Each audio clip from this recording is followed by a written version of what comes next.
minta kesengsaraan. Dan kita melihat lagi Yesaya pasal 1 ya, untuk melihat bagaimana Yesaya melihat seorang juru selamat yang akan memikul semua dosa dunia. Yesaya pasal 1 ayat yang ke-18.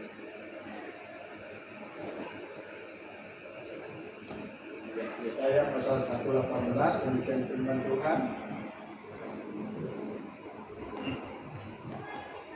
Marilah, baiklah kita berperkara firman Tuhan. Sekalipun dosamu merah seperti karmisi, akan menjadi putih seperti salju. Sekalipun berwarna merah seperti kain kesumba, akan menjadi putih seperti bulu domba. Mau dihantar-hantar di mana? Dia Samon Hapas. Jadi sang penebus itu, sang yang mengalami penderitaan itu, dia selalu mengundang setiap orang yang mau percaya kepadanya dengan satu ajakan, dengan satu keyakinan bahwa sekalipun dosamu merah seperti karmisi, akan menjadi putih seperti salju. Artinya bagaimana Tuhan penebus itu mengundang semua orang berdosa. Gak ada halangan sebenarnya bagi setiap orang yang mau datang kepada Tuhan. Tapi seringkali kita merasa, aku sih kurang dosaku, saya tak hitungi merosak. API sudah membayar dosa, kita hitung-hitung dosa itu siapa? Si iblis. Sama seperti seorang Martin Luther yang suatu saat dia berdoa kepada Tuhan, tetapi di dalam doanya itu ada seorang iblis yang mendakwa dia. Dia katakan, hei Martin Luther, aku tulis semua dosamu. Lalu iblis menunjukkan semua seperti slide, ditunjukkan semua dosanya, bahwa tanggal sekian kamu melakukan ini. Segitu lamanya dia mendengarkan bagaimana iblis untuk membeberkan semua dosa-dosanya. Sepertinya iblis itu seperti sebuah komputer yang menyimpan file dosa-dosa kita. Ya betul ya. Dosa kita kan nggak ingat begitu benar ya. Nggak semua dosa kita ingat. Tapi iblis itu bisa ingat dosa kita. Bahkan menambahkan aja dia bisa. Pinter dia. Bagaimana orang yang percaya kepada Yesus itu, yang mau percaya kepada Yesus itu tidak percaya kalau dosanya sudah diampuni. Dan di akhir dari semua pembebaran iblis kepada Martin Luther, setelah iblis selesai membaca semua file-file dosanya itu, apa yang terakhir iblis? Iblis lagi mencari, apa lagi ya dosamu ya? Kayaknya sudah selesai, itu semua dosamu. Lalu Martin Luther berkata, yang terakhir dosa saya adalah bahwa darah Yesus itu sudah membasuh semua dosa saya itu. Artinya tidak ada lagi file dosa yang ketinggalan di sana. Nggak ada lagi tanda-tanda dosa. Kita kalau buka file, kalau hilang file kita itu gara-gara virus, wah susah banget.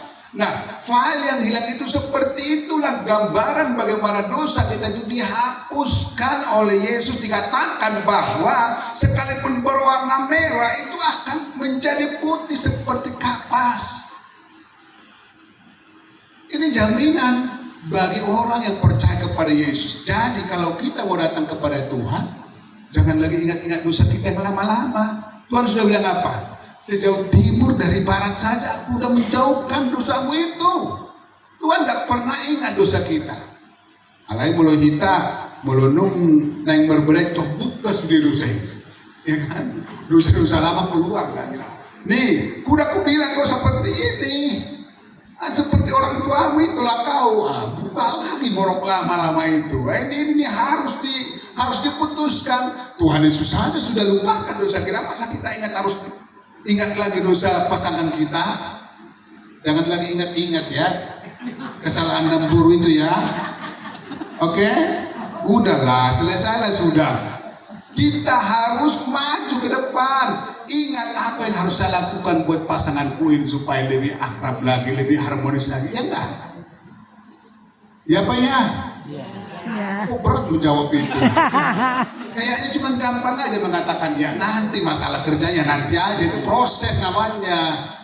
Tetapi harus ada perubahan dalam rumah tangga kita. Nggak bakalan datang tetangga membuat keluarga kita harmonis. Nggak bakalan peduli Presiden Prabowo membuat Anda harmonis di rumah saudara. Tetapi kita yang harus mengubah rumah tangga kita itu dari neraka menjadi surga. Amin. Tuhan sudah bilang, Tuhan, setiap hari kita berdoa Bapa kami yang di surga, dikuduskanlah namamu, datanglah kerajaanmu di rumahku seperti di surga. Tuhan tidak pernah menciptakan rumah kita rumah penjara atau rumah neraka.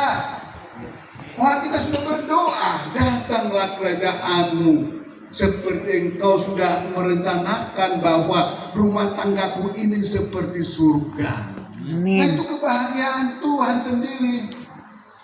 Namun kita seringkali gagal di situ.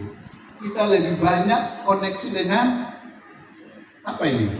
Handphone. Kita lihat berantem suami orang sama istrinya, kita ketawa, sama ya.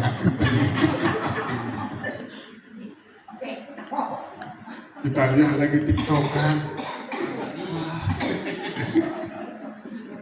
Kita selalu dihibur dengan hal-hal yang Duniawi. menyusahkan kita sebenarnya. Jadi gen-gen dari orang atau dari konsumsi makanan dari handphone itu kayaknya itu akan transfer kepada kita. Kalau si Jabir itu totok kita nanti jabiran kita. Betul. Kalau si tukang gosip kita tonton pasti itu transfer roh gosip itu. Tapi kalau kita nonton, wah dengar firman Tuhan, untuk tiba-tiba dengar firman Tuhan.